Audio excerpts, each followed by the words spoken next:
This is not a podcast about being broken, although you may have been.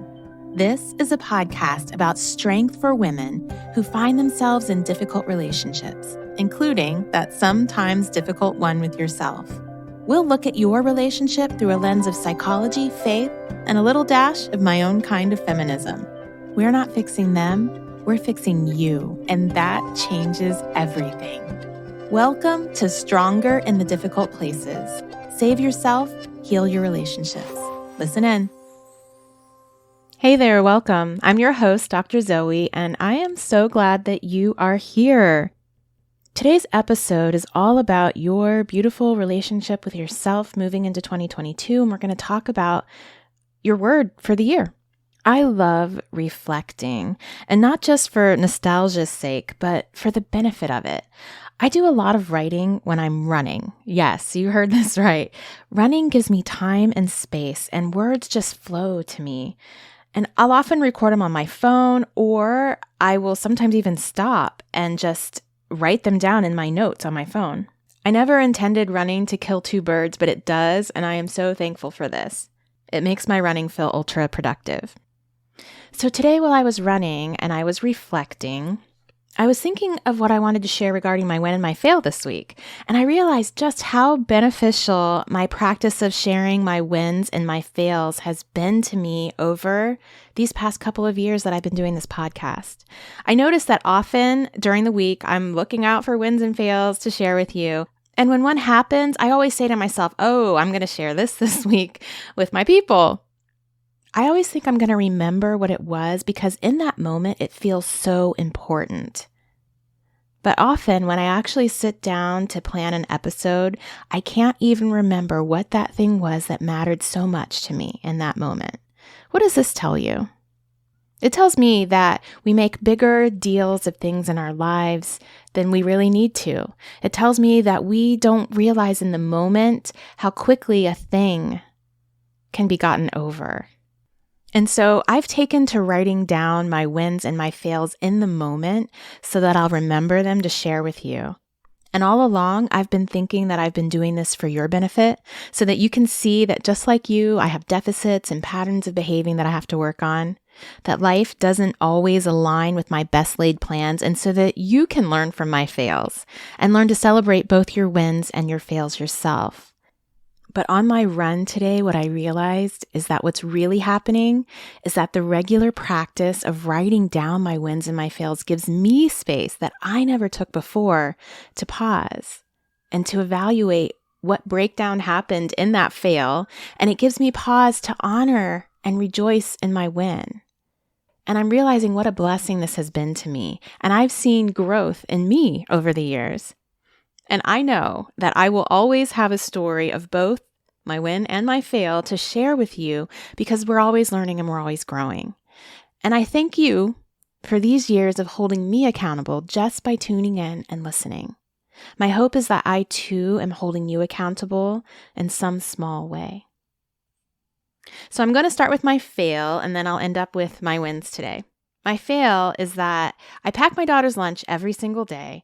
And it's simple. I get her ready-made salads that she loves from Trader Joe's and a snack. It's the same thing every single day. And I was packing her lunch and I realized that I didn't have her salad. I hadn't bought enough. I think they were out and I planned to go back and get some more. So I sent her to school with just a snack and I intended to stop by the store on the way to work and drop off her lunch at the school. Well, you guessed it. I forgot. So in the middle of one of my sessions, I remembered, and in between sessions, I tried to make a mad dash to get her lunch and drop it off at her school. There wasn't enough time to go to the grocery store like I wanted to do, and I only had 15 minutes. So I stopped by a convenience store, which is basically right across the street from her school, and I bought a yucky turkey sandwich. She hates turkey sandwiches, and I rushed to her school to drop it off. And this turkey sandwich just did not even look that great. I felt like a horrible mom for dropping off a convenience store sandwich that I knew my daughter wouldn't like for lunch. But I rushed and I made the drop off only to get in the car right afterwards, I checked my email to find out that my next client had canceled, and I could have made it to the store to get her a decent lunch. On top of that, school let out at 11:30 that day, which I also forgot, so I didn't even need to do all that crazy rushing around. She could have eaten lunch at home. So, yeah, it's my fail. What's the moral? Slow down, Zoe. Check before you rush. And stop the judgment. No one's perfect. Anyone else need to hear that? Okay, so my win. I had a beautiful date with my almost a man baby son. He's turning 18 in just a couple of weeks. I wish you could see my face as I say that. We've been planning to see Hamilton since before COVID. We had the tickets a year and a half ago, and it got canceled along with the rest of the world's plans, right? We finally got to see it, and it was fabulous. He picked a wonderful Taiwanese restaurant, and even though I wasn't able to get reservations, I was worried we wouldn't get in on time. We were seated pretty quickly, and we ordered so many items, and we tried a lot of new foods. We ended up rolling ourselves out of that restaurant just in time to get to the Pantages Theater in Hollywood, where we saw Hamilton.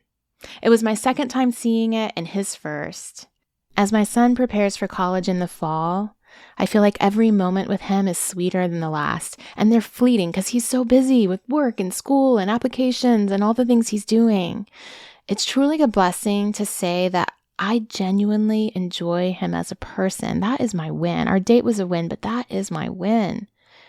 He's growing up to be an absolutely phenomenal man. And listen, I've done a lot wrong as a parent. You guys have heard some of my fails over the past couple of years, and probably some fails I haven't even shared with you. But you can't see that on him, and I'm so thankful for that. If he weren't my son and 29 years younger than I am, we'd be great friends. We are great friends, and he is one of my most beautiful wins. So on to the topic, your relationship with yourself and your word of the year this year. One of the things that I love about entering the new year is that we collectively, as a society, give space for reflection and goal setting. There's nothing magical about December 31st or January 1st, right? Except the very special power of collective energy towards the same intention. And so today, I hold space for you to reflect on your relationship with yourself this year and where you want to grow in the new year. I'm going to ask you at the end of this episode to share your word or words for 2022 with me. Many of you did last year, and it was so inspiring for me. So hold that in your mind as you listen in. My word for this year in 2021, as some of you may remember, was publish. I had a goal to write more, but specifically to get my memoir published. And I'm so thankful you guys have been listening to me for years talk about this memoir. So I'm going to take you on this journey through this year for me and my word of the year, so you can see how it played out in my relationship with myself and how your word may for you in the next year. I started off with a goal of writing more. I had that overarching word of publish, right, in my head. I planned to be more consistent and focused in my writing, to say no to opportunities that did not further my goal. I wrote it down, the word published. I got it engraved on an anklet that I wore for a few months. I made it a part of my daily affirmations. I understood the power of my words, and I was determined that I was going to see movement this year. So as the new year began, I did get a little more focused, and I was able to make some headway in my writing. I tried to get disciplined and make sure that I was really devoting those first hour or two of the day towards my writing. I set small goals, and I was pretty much making them. I say pretty much because there was a day or two here or there where I couldn't write or wouldn't write, convinced that something else was pressing, as often happens with our own goals for ourselves. Other things get in the way because we allow them. I was still chugging along though, and I was still focused on my goal with no clear plan on how this was going to happen. And by the time May hit, I realized I was not much closer to embodying my word than I was in December, and a slow panic began to burn. It began to just ruffle the undercurrents of my daily life, and I was feeling very uncomfortable. I realized that if I continued to do what I had been doing, what I've always done, I would let another year slip by without accomplishing my goal. With this word, publish, pushing me along, I found and I hired a writing coach. She kind of dropped into my lap, but I also know that when we have a focus and we're giving intention and attention to that focus, things tend to align in our life. So I found this amazing writing coach. Her name is Tiffany Hawk. If you need one, she is gold. And I decided to make a radical change and to take the entire month of July off to focus on my writing. This was huge for me, you guys, huge. I tend to work a lot. I tend to feel like I need to work a lot. And that's something that I also was able to work on this year by taking that whole month off. I'm taking another 2 weeks off coming up. I spent 4 intense weeks writing, with Tiffany holding me accountable to deadlines and editing my work as I went. Within 5 weeks, I had a complete proposal and I was querying agents. Within 2 weeks, I signed with an agent, a task that I had only dreamed about 9 months earlier. Now, my naivete used the word publish when the reality is that my book won't actually come off the publishing press for another year. But I have done my work, I've done my part, and completed all the behaviors I needed in order to allow this to come to fruition. Because I had a clear word, I was able to continue focusing on it and was able to see opportunities even when I didn't know how this was going to be accomplished. Because I had a word, I was able to know when I needed to do something drastic in order to accomplish it. Now, not everyone can take a month off of work. I get that. But you can do something drastic within the confines of your life to make things happen when you need to, when you have a focus. My word carried me through as a reminder and a beacon for what I wanted to accomplish. Your words are powerful. Speaking them out loud is powerful. Speaking them to someone else creates an additional accountability. Who can you share your word of the year with? I thank you for holding me accountable in ways that you don't even know, and I hope to hold space for you as well. What's your word of the year? At the time of recording this podcast, I haven't chosen my word of the year yet. I have a few things circling around my thoughts, and I really wanted to have chosen it before I did this episode, but I'm not there yet. I will share it with you in my first episode of 2022 when I share your words as well.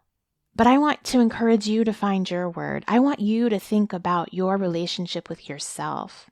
How do you want it to look differently in this year coming up? What needs to change? Is there a relationship that you need to deepen? Is there a relationship that you need to end? Is there a business that you know it's time to start? What are your goals for this year? What needs to change? Write them down and start looking for a common theme. Research does demonstrate that people who write down their goals have a much higher rate of accomplishing them than people who don't put pen to paper. So let's go ahead and write them down. But research doesn't demonstrate that resolutions themselves are helpful or that they work for creating real change in your life. So let's chuck the resolution, which becomes boxes that you have to check, and let's just look at an overarching goal. Maybe you want to lose weight and finally focus on getting shape. Your word could be something as simple as health. And then you can ask yourself regularly throughout the year, is this behavior I'm doing working towards health? Maybe you realize you've overcommitted this past year and you need some space in your life. Maybe your word could be minimize.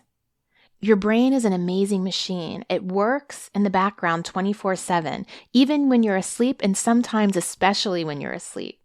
It focuses on the things that you tell it are important to you.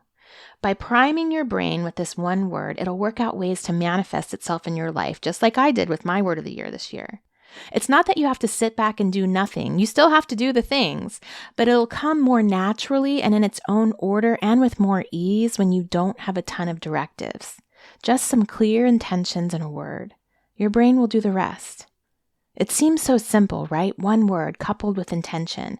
But if you ask yourself regularly throughout the year, am I moving towards minimalism, if that's your word, or am I moving towards better health? You'll have the momentum that gets you through the entire year, and you'll know if you need to pivot and make a drastic change. Sometimes we think we have to get all these intricate planners and goal-setting programs. I invite you to trust your brain and actually do less to create greater results over this year. And trust that you have an amazing God-given brain that will work in the background. Trust that what is for you this year will be manifested. Trust that it all works in God's perfect plan and timing, even when we can't see it from sitting here down without that bird's eye view. Laying out plans is important, it's imperative even, but don't hold them too closely. Use them as a guide, and don't forget to be present in your life as it unfolds. Goals they're a map, they're a place you want to get. Your word for the year is, yes, something you want to embody this year, but don't hold it as an idol either. Remember, you are living in the moment every single moment, and life is in the journey. It's not in the accomplishment. It is not. And that's why I like the word better than I do specific things written out, because it helps you be more present. Stay the path and know that the outcome is less important than the journey. And I encourage you to give space weekly for your wins and your fails. Intentionally examine them and celebrate them. Look back and see how far you've come. I know for myself, this has been an incredible year of growth for me. And last, I'd love to hear what words you come up with for 2022. I'd also like to ask you a favor that I told you about. Could you record your one word on the phone and email or DM it to me? I'm going to put those all together and share the recording in an upcoming episode. We won't share your name, just the recording, and I think it will be inspirational. I know it was last year. So please just say, my word for 2022 is whatever it is.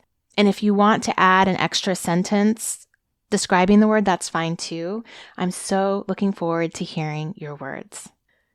Before I end this episode, I'd like to share some highlights of 2021 for me and my family, and I hope it prompts you to reflect on the same in your life.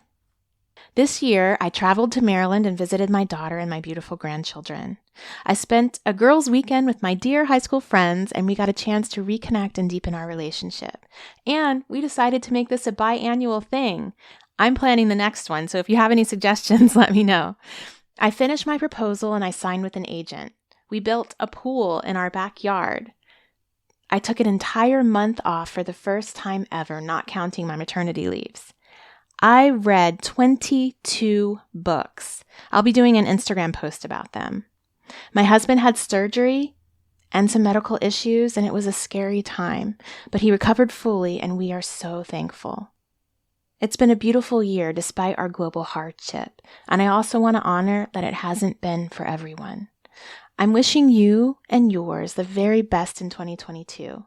I'm taking 2 weeks off from the podcast as well. Please don't forget to send me a recording of your words for 2022. You inspire me, and I will be excited to share them in the first episode of the year. You can email, DM me on Instagram, or text them to me at 661-544-4088. That's a business line. It's not a personal phone. It does not get picked up. So you can leave your message at any time of the day. Simply start with, my word for 2022 is, and if you want to say a sentence to go along with it, that's fine. If not, just your word is perfect. Merry Christmas, Happy New Year, and God bless. Thank you for listening to Stronger in the Difficult Places. New episodes go out on Tuesdays. I hope you have a wonderful holiday season with your family. Have a strong week.